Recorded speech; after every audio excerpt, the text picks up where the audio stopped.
Imagine for a second that you're trying to learn how to ride a bicycle. Right. But instead of actually taking a bike outside and, getting on the seat, you are locked inside this sterile, windowless classroom for 5 solid years. Sounds awful, honestly. Right.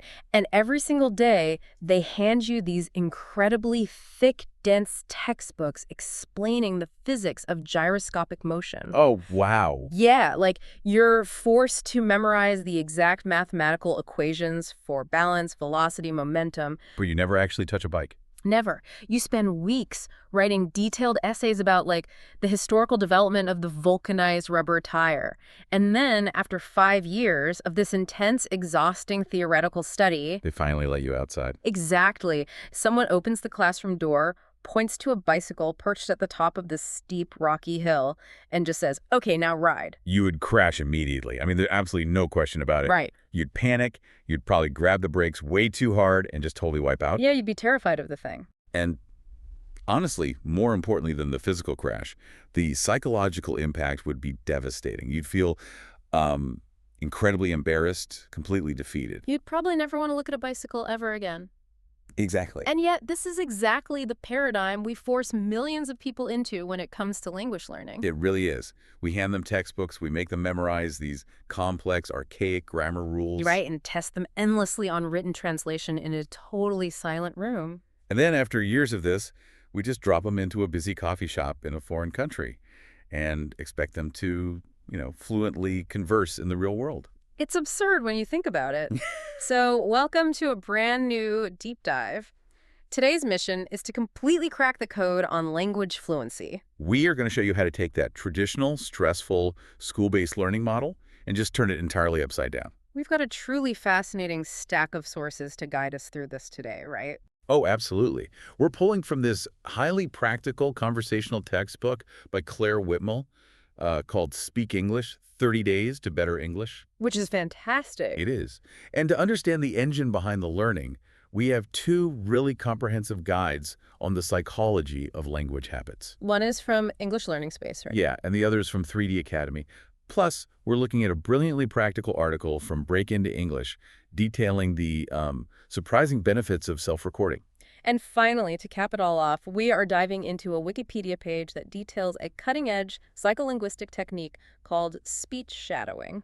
That part is just mind-blowing. It really is. So the mission for this deep dive is to give you, the listener, a complete science-backed and, most importantly, stress-free system for mastering spoken English. Or honestly, any language you happen to be targeting. The principles are the same. Exactly. We're going to start with the fundamental, everyday building blocks of conversation. Then move straight into the psychology of habit formation, looking at how to actually practice without burning out. And finally, unlock the cutting-edge brain science of how human beings actually process and produce speech. I am genuinely thrilled about this material, because what these sources reveal is that language isn't a textbook subject at all. No, not even a little bit. That's the core paradigm shift we need to establish right out of the gate.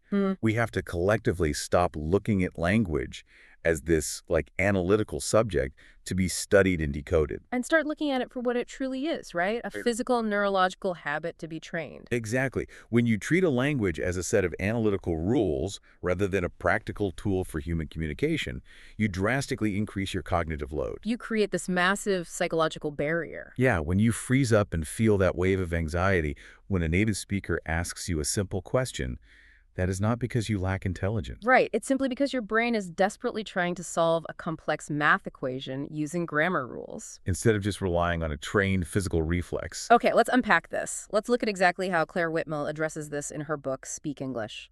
Right in the introduction, she calls out this exact phenomenon. She notes that students will spend years in the educational system studying, the past perfect continuous tense. Filling in the blanks in written grammar exercises, reading dense literature. But the very second it's time to look another human being in the eye and speak, they completely freeze. They feel intense embarrassment. They struggle to find the vocabulary for even the most basic everyday interactions. It's that classic deer in the headlights syndrome. And it is entirely a product of the environment.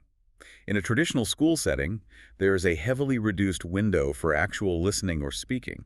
Because the curriculum's focus is almost entirely on reading comprehension and rote vocabulary memorization. And grammar translation. Think about it. When you are writing an essay, you have the ultimate luxury. Time. Yes, time. You can write a sentence, pause, search your memory for the rule regarding the subjunctive mood. Apply it, realize it looks completely wrong, erase it, and try again. The conversation does not afford you a backspace key. It happens in real time, face to face. So the obvious question is, how does Whitmell propose we actually fix this? Her approach is to strip away all the academic fluff and build a 30-day foundation. She breaks what she calls survival English into 3 distinct, highly practical stages. Days 1 through 10 are simply the basics. This is just talking about yourself, your immediate family, your daily routines. Then days 11 through 20 expand outward to what she calls in an English-speaking country. Right, covering the logistics of living. Getting around a city, going shopping, describing physical objects. And finally, days 21 through 30 are dedicated to communicating. This is where you learn to make phone calls, offer your opinions. And crucially, keep a conversation flowing without those awful, awkward silences. It's a highly structured approach, but the focus is 100% on utility, not grammatical theory. The brilliance of her approach lies in how she curates the vocabulary. She entirely bypasses the obscure, irregular grammar exceptions that teachers just love to test on. Yeah, and focuses strictly on high-frequency practical phrases. Let's look at the very first thing you do in any language. Greetings.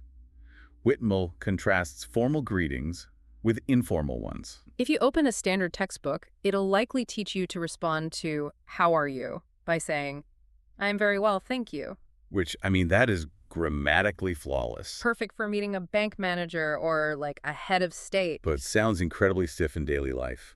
In an informal setting, a native speaker is much more likely to just say, "Not bad," or "Can't complain." Or they might use the phrase "so-so." And the book has a very funny but very necessary warning about that specific phrase. Oh, right, the so-so warning. Yeah. It points out that you say so-so when things aren't fantastic, but they aren't terrible either. Basically a 50% rating on your day. But she specifically warns readers. The phrase is so-so. Absolutely under no circumstances is it so-and-so. It seems like such a minor slip of the tongue, but so-and-so is a placeholder for a person's name. Usually used when you're really annoyed with them. Exactly. So a tiny rhythmic mistake, and suddenly you're calling someone a name instead of describing your day. Precisely. And that perfectly highlights the necessity of conversational practice over written practice. Because if you're taking a written exam, you might never make that mistake. You can literally see the letters on the page. But when speaking quickly, the mouth might instinctively add an extra syllable, and the meaning completely fractures. Whitmell also dives deep into pronunciation quirks that can cause major real-world misunderstandings. A perfect example of this is the pronunciation of numbers, specifically the teens versus the tens. Oh, that 13 versus 30 mistake makes so much sense when you actually break it down. It's not just about 14 versus 40 or 15 versus 50. Right. The book points out that the crucial difference for the listener isn't just the final consonant sound, the N versus the E sound. It's the rhythmic stress, isn't it? Yes. The true differentiator that native ears are listening for is the rhythmic stress.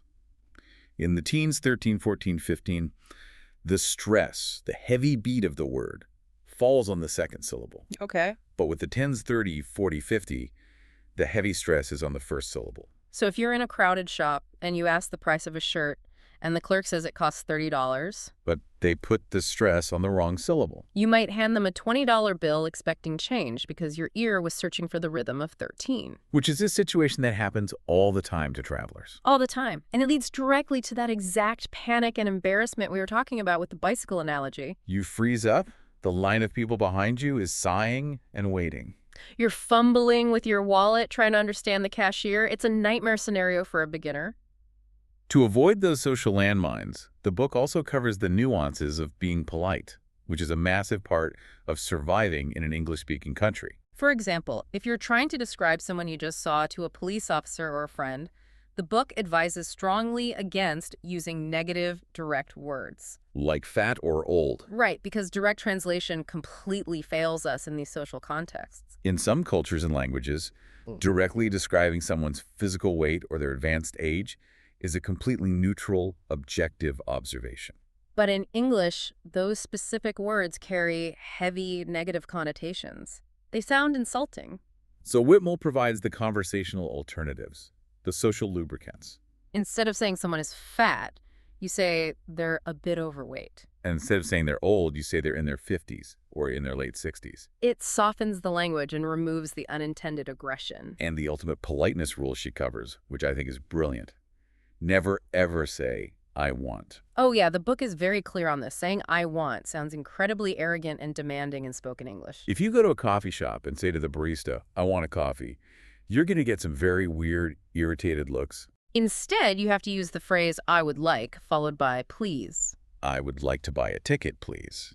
I'd like to have the chicken salad, please. This is a perfect moment to look at the underlying mechanics of what Whitmell is actually doing here. She's giving the learner conversational formulas. Yeah, because in a classroom, to learn "I would like," a teacher would make you study modal auxiliary verbs. They'd explain the conditional nature of would combined with the infinitive. But you do not need to understand complex modal auxiliary verb rules to ask for a coffee. Not at all. Think of I would like, not as a grammatical formula, but simply as a volume knob for politeness. You turn the knob to the right setting, and you get your coffee. You just need to know the phrase. You know, that makes me think of learning to play the guitar. Okay, how so? Well, if you want to sit around a campfire and play a popular pop song for your friends, you don't need a university degree in music theory. Right, you don't need to understand the complex physics of sound waves or the intricate mathematics of harmonic progression. Exactly. You just need to know 4 basic chords. If you can play a G, a C, a D, and an E minor, you can play literally thousands of hit songs. I love that analogy. Learning these specific high-frequency phrases like "I would like," "can't complain," "excuse me, do you know where," is exactly like learning those 4 musical chords. You don't need the theory. You just need the chords to play the song. That is a wonderful way to conceptualize it. Thanks. And Whitmell actually uses a musical concept herself in the book to help learners with the rhythm of pronunciation. She does. To sound natural, she advises learners to think of information words. These are the nouns and verbs that carry the actual tangible meaning of the sentence. Right, they get one full musical beat. Exactly. And the grammar words, the articles, the prepositions, the pronouns, the words that just glue the sentence together. They should be treated as just a half or even a quarter of a beat. So if we look at the sentence, I work as a teacher, the words work and teacher are the information words. They get the full heavy beats. I, as, and a are the glue. They get rushed through as quarter beats. I work as a teacher. It creates that natural, bouncy rhythm of spoken English, rather than that robotic, every single word gets equal weight sound. Which is exactly what you hear in beginner language labs. Knowing these chords, knowing these foundational phrases and their rhythms massively reduces your cognitive load in the moment. You aren't desperately trying to build sentences from scratch out of raw grammar rules. No, you're simply deploying pre-built, pre-practiced blocks of sound. Okay, so we have the building blocks, we know the chords, but knowing a G chord doesn't mean you can instantly play a concert. You have to actually practice. Which brings us to the most difficult part for most people. How do you actually practice these blocks so that they become a physical reflex? Now, how do you do this every single day without getting completely overwhelmed by life and giving up after the first week? Right.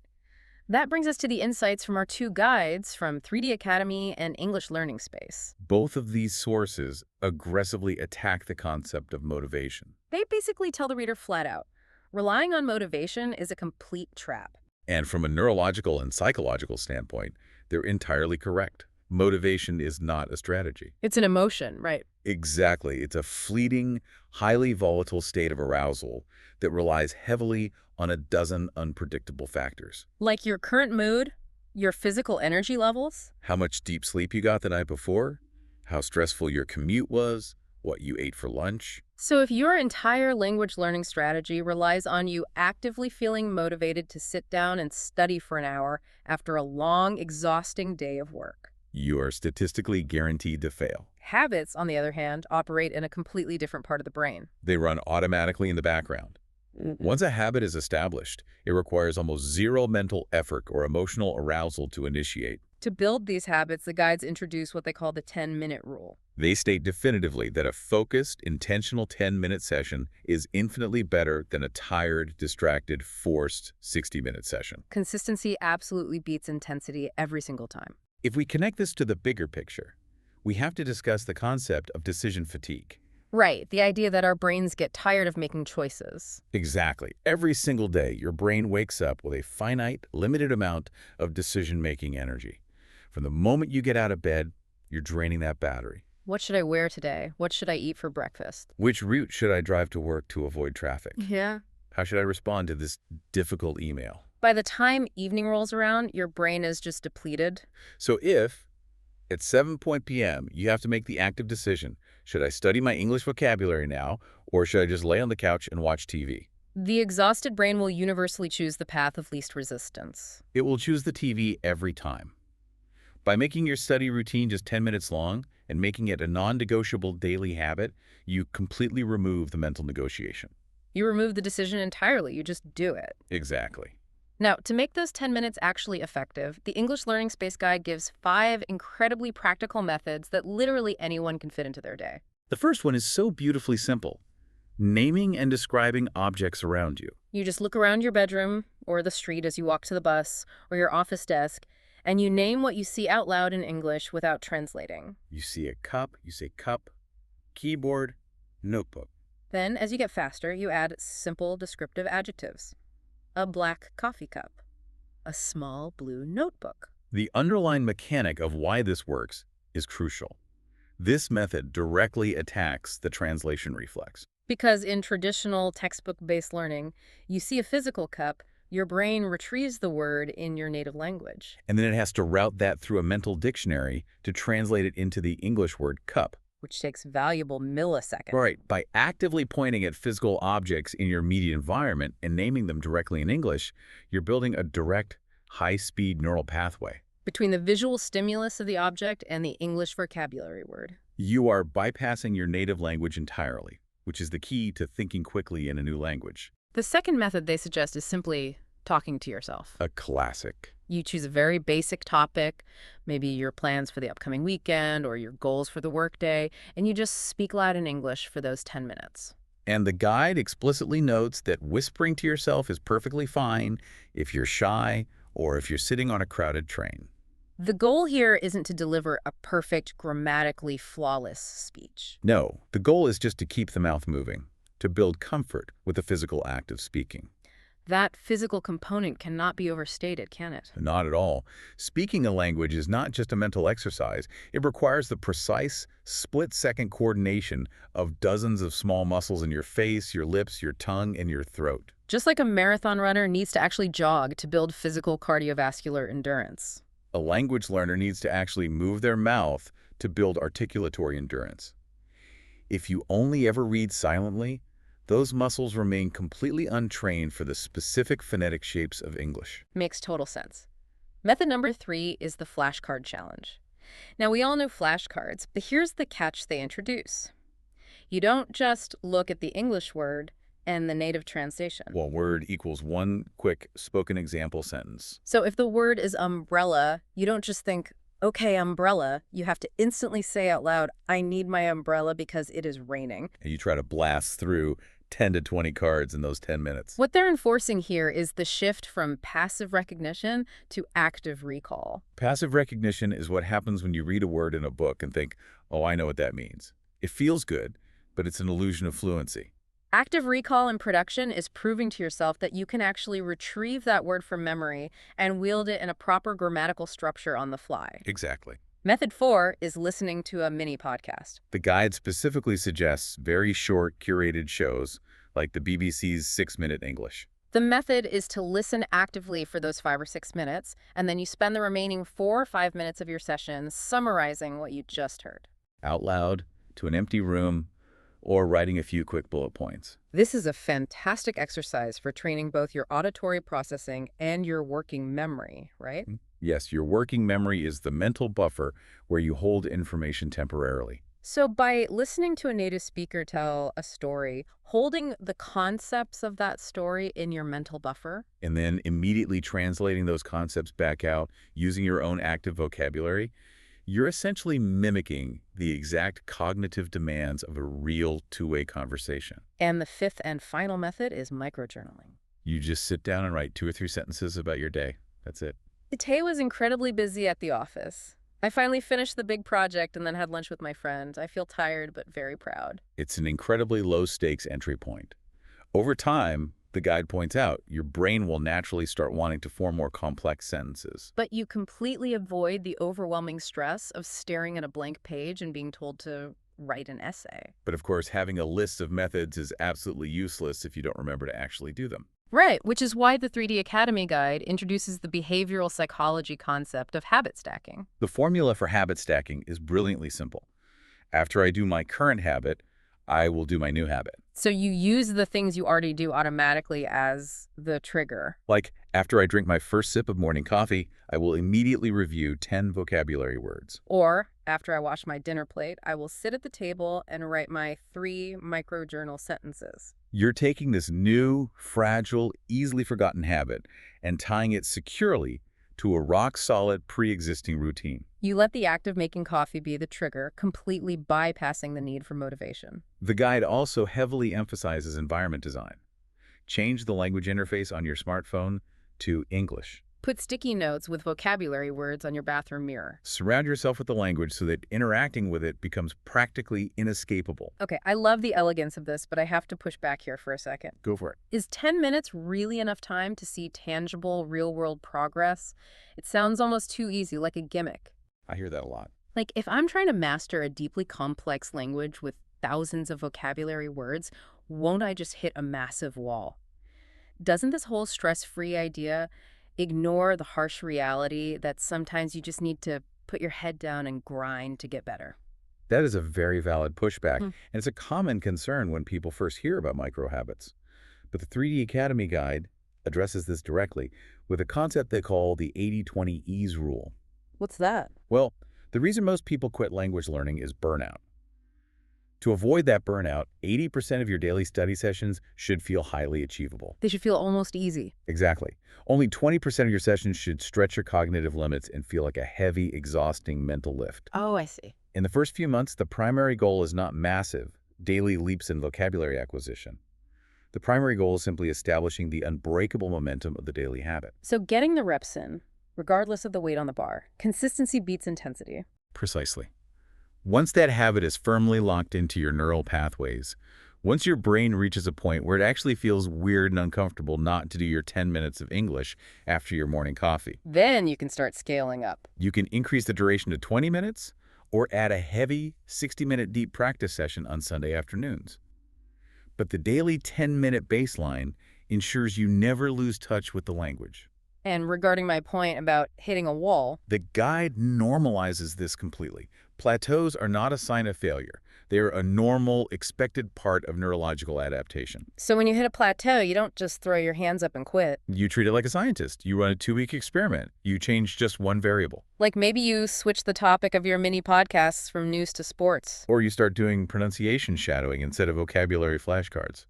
The guide also emphasizes the psychological power of tracking to maintain that momentum. Yes, but it makes a very important distinction.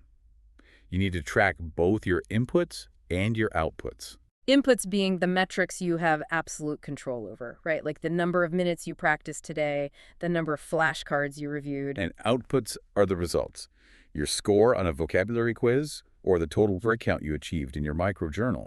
Plotting these out, literally drawing a red X on a wall calendar every day you complete your 10 minutes, creates this visual don't break the chain effect. The human brain is incredibly responsive to visual rewards.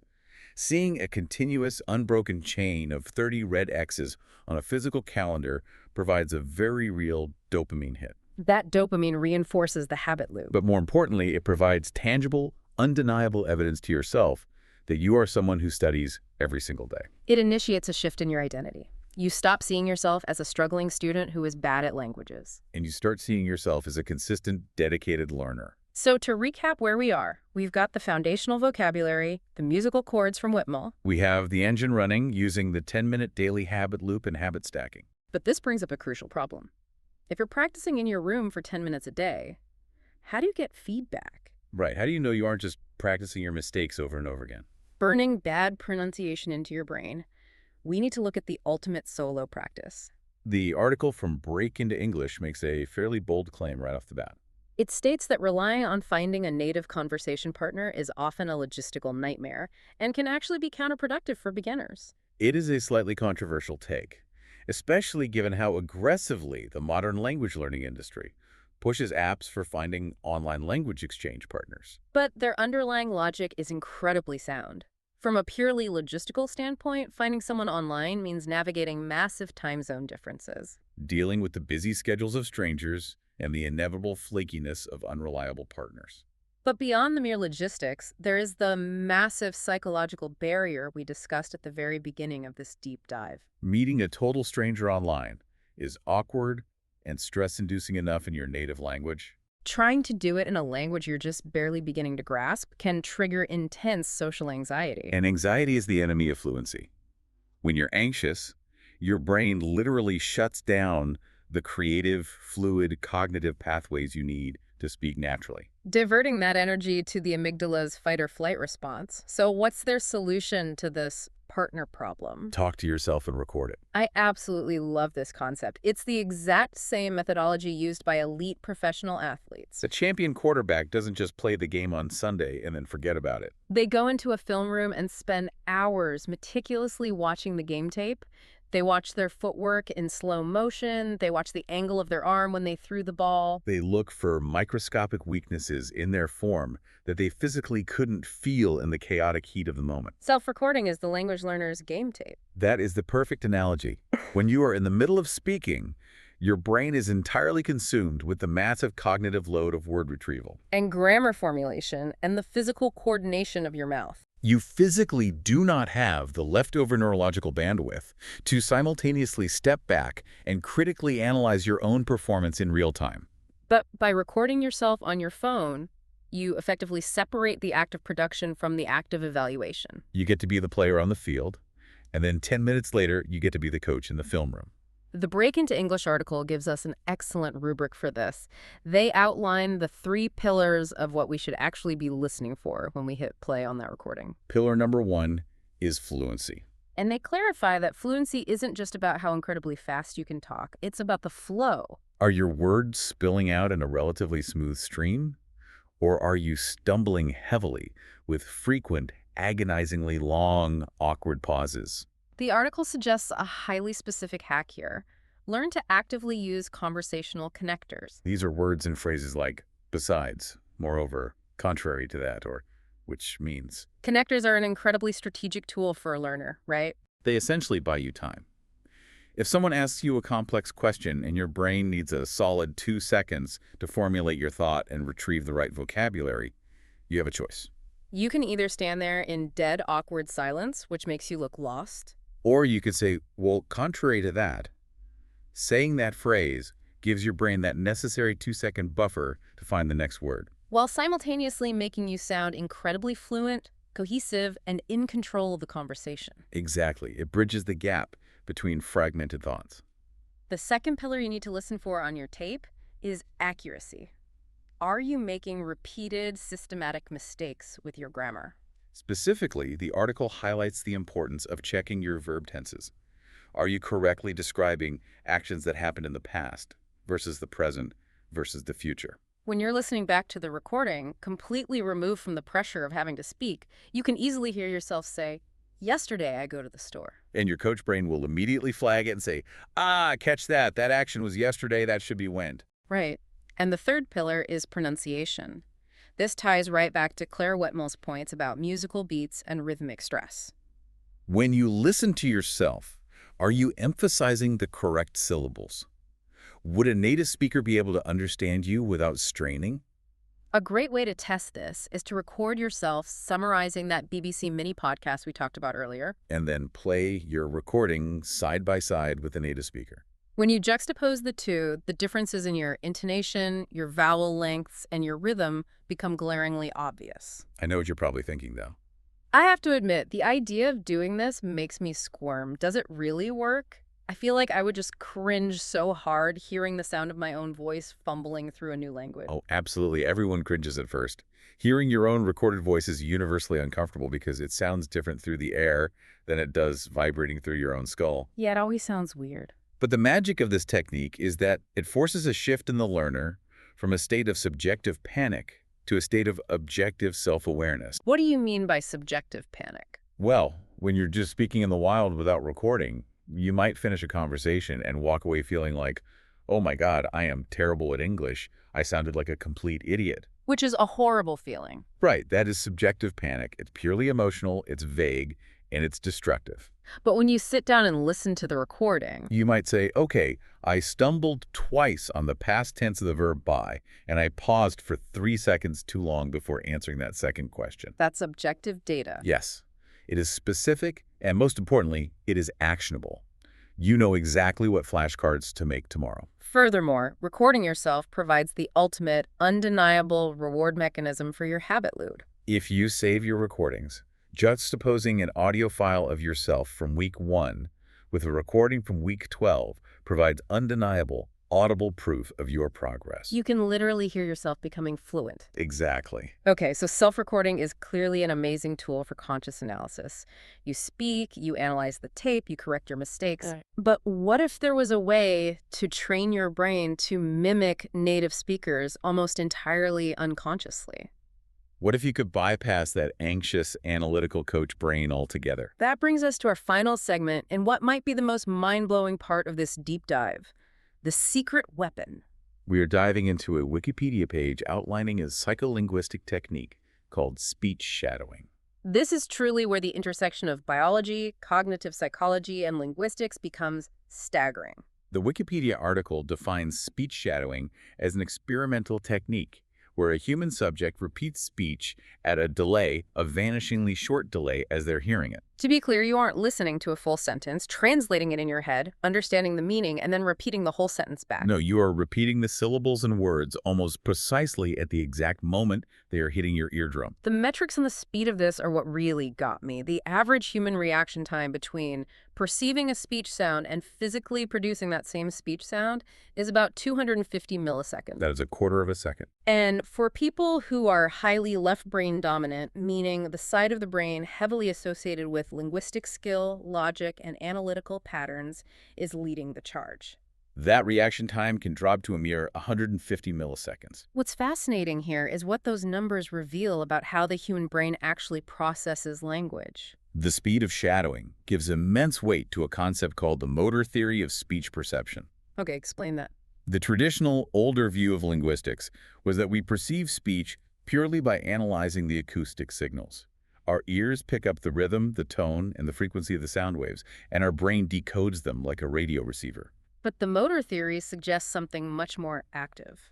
It posits that we don't just passively listen to sounds. We actually perceive speech by mentally simulating the physical, articulatory motions and gestures of the speaker's vocal tract. Wait, really? So when I am sitting here listening to you speak right now, my brain is secretly, unconsciously mapping out exactly how my own tongue, lips, and jaw would need to move to make those exact same sounds. Exactly.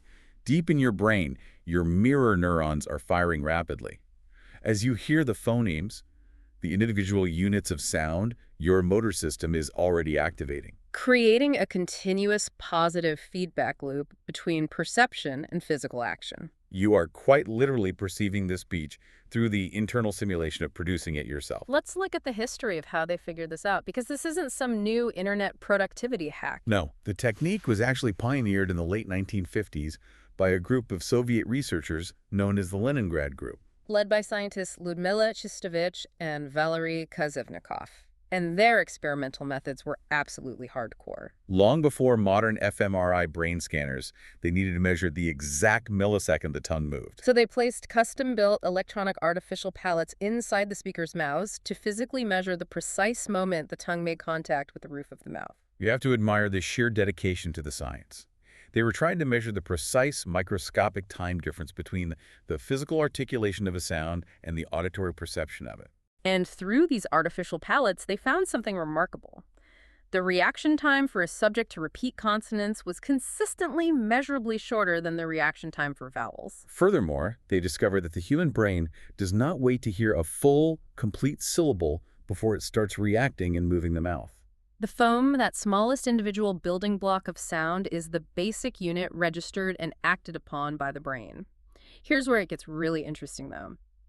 How on earth is the brain doing this so incredibly That's fast? a great question. If I'm shadowing someone's speech at 150 milliseconds, I don't even have time to consciously realize what the word means. I'm just making sounds. Won't I just sound like a parrot? And isn't processing information at that speed utterly exhausting? It is incredibly fast, but it's not magic, and it's actually not as exhausting as you might think once you let go of the need to understand. Yeah, how does that work? It is a highly optimized neural overlap. The biology of it is beautiful. Think of it this way. Your auditory system translates the incoming phone, say, the hard K sound, at the very beginning of the word cat. Right.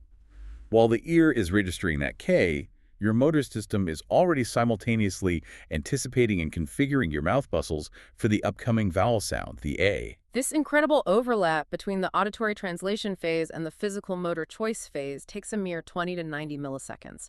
That is unbelievably fast.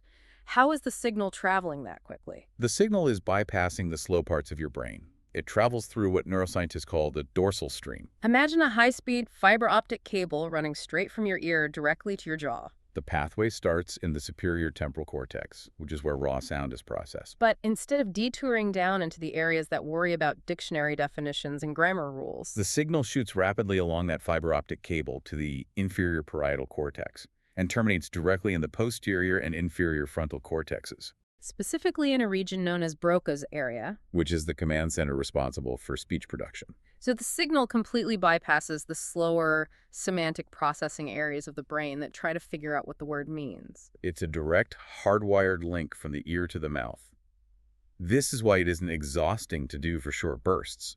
You're utilizing a highly efficient, automated reflex rather than burning energy on deep cognitive analysis. Which perfectly explains why you can shadow someone's speech flawlessly, even if you don't speak a word of their language, or even if they're speaking absolute made-up nonsense words. Your brain isn't translating, it's just playing a high-speed game of follow the leader with the acoustic sounds. And the real-world clinical applications of this dorsal stream hack are incredibly diverse, reaching way beyond just learning a new language. For instance, the Wikipedia page notes that it is heavily utilized in research and speech therapy for stuttering.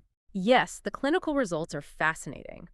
A primary characteristic of many forms of stuttering is the rapid repetition of a single syllable, which is often caused by a linguistic mental block or a disruption in the timing of speech signals. When researchers have people who stutter put on headphones and engage in shadowing a moderately paced audio track, the stuttering is often significantly immediately reduced. The act of shadowing forces the brain to overturn that mental block. It aggressively engages those mirror neurons and uses the external audio rhythm as a pacemaker to provide an opening for fluid speech. Interestingly, though, the article makes a very specific distinction. This only works for the repetitive syllable type of stuttering. It does not provide the same benefits for fixed postures, which is a type of stutter where the speaker involuntarily elongates or prolongs a single sound. The theory is that the physical elongation of the sound disrupts the rapid rhythmic flow that the auditory system relies on to maintain the shadowing loop. They also use shadowing to test the limits of human divided attention, particularly with driving distractions. This part completely blew my mind. Researchers put subjects into driving simulators and had them perform speech shadowing tasks to mimic the cognitive distraction of talking on a mobile phone while driving. This touches on a huge question regarding how our brains handle multitasking. And the researchers found something very counterintuitive.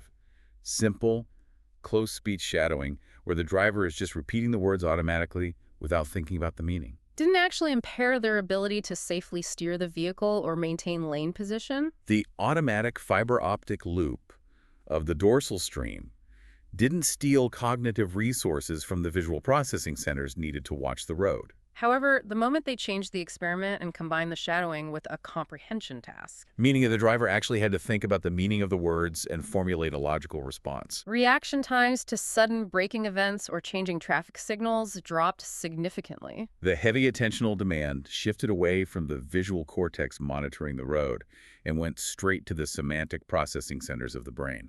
But here is the absolute craziest detail from that driving study. The physical, spatial location of the audio speaker in the car changed the driver's level of distraction. If the researchers placed the conversational audio source in front of the driver, right up next to the windshield, the driver was significantly less distracted than if they placed the audio source to the side of the driver, near the door window. Why? Because the human brain's auditory attention wants to physically align with its visual focus? If your eyes are looking straight forward at the highway, your brain processes sounds coming from that exact same forward direction much more efficiently. When the sound comes from the periphery, the brain has to spend extra processing power trying to reconcile the mismatch between where you are looking and where you are listening. It is a phenomenal demonstration of how deeply interconnected and spatially aware our sensory systems are. And we see the raw power of speech shadowing utilized by high-level professionals as well. Consider simultaneous interpreters, the people sitting in the soundproof booths at the United Nations translating live speeches in real time. They use heavily modified, highly advanced shadowing techniques. Their ultimate goal is to generate the effect of an absent third person. They have to shadow the exact pace, the rhythm, and the emotional tone of the speaker while simultaneously holding the semantics in their working memory buffer. Translating them into a different language and speaking them aloud. It pushes the human cognitive load to its absolute maximum biological limit. And professional singers use it too. The article refers to it as vocal shadowing. Singers use this incredibly fast perception-to-production loop to accurately hit target musical frequencies rapidly. They can jump from pitch to pitch with a level of micro-precision that non-singers simply cannot match. And they do this sometimes utilizing vocal techniques like the glottal stop. For anyone wondering, a glottal stop is that abrupt catch of air deep in your throat, like the silent, sharp pause right in the middle of the word uh-oh. Singers use that sharp muscular stop to instantly reset their vocal cords and jump to a new frequency, guided by that rapid auditory shadowing loop. So if we bring all of this high-level neuroscience back down to earth for the language learner listening to us right now, Shadowing is your ultimate secret weapon for mastering pronunciation and achieving accent reduction. by finding a moderately paced audio track in your target language, maybe that 6-minute BBC podcast we mentioned, Putting on your headphones and practicing close speech shadowing, you completely bypass your anxious, analytical, grammar-obsessed brain. you aren't giving yourself the necessary milliseconds to worry about translation or modal verbs. You are creating a direct fiber optic link from your ear to your mouth. You're letting your motor cortex take over the physical act of pronunciation on pure autopilot. So what does this all mean for you, the learner? Let's bring this entire massive deep dive together. We started our journey today looking at the foundational blueprints. We looked at the practical survival phrases, the high-frequency vocabulary, the musical chords of conversation with Claire Whitmell. We learned that you don't need to worry about the complex physics of grammatical theory. You just need to learn the chords. I would like, not bad, and making sure you hit the heavy beats on the information words. From there, we moved into the engine that actually drives those chords into your long-term memory, the psychology of habit formation. We learned that waiting for motivation is a fool's errand, and that a focused 10-minute daily routine is the key. By using highly targeted techniques like naming physical objects to bypass translation, using flashcards for active recall, And utilizing habit stacking to tie your study to your morning coffee, you will fundamentally rewire your brain's pathways through sheer consistency. guided by the 80-20 ease rule to prevent burnout. Then we discovered the power of self-recording to overcome the anxiety and logistics of finding a conversation partner. You become your own coach, stepping into the film room to watch the game tape. You objectively evaluate your fluency by looking for connectors, your accuracy by checking verb tenses, and your pronunciation by comparing your rhythms to native speakers. Effectively replacing vague, subjective panic with hard, actionable data. And finally, we unlocked the neuroscience of speech shadowing. We learned how to hijack the brain's dorsal stream, utilizing the motor theory of speech perception to link our ears directly to our physical articulators. We learned that by mimicking native rhythms and tones at a reaction speed of 250 milliseconds, we can train the muscles of our face and throat to speak a new language before our conscious brain even knows what the words mean. It's just an incredibly powerful toolkit. It really is. I want you to reflect on your own educational journey for just a moment as we wrap up. Most of us have spent years of our lives trapped in traditional classrooms, staring blankly at whiteboards. Being conditioned to treat human language as a rigid mathematical formula to be solved with a pencil on a piece of paper.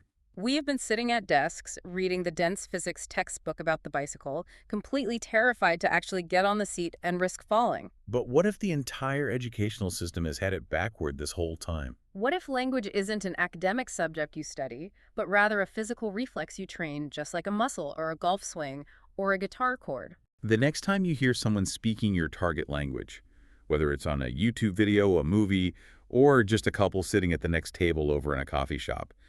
Don't just passively listen to the meaning of the words. Try shadowing them. Whisper the sounds right back on your breath. Feel the physical rhythm of the language in your mouth. Get out of the classroom. Close the physics textbook. And see what your incredible brain can do on autopilot when you finally just let go and ride the bike.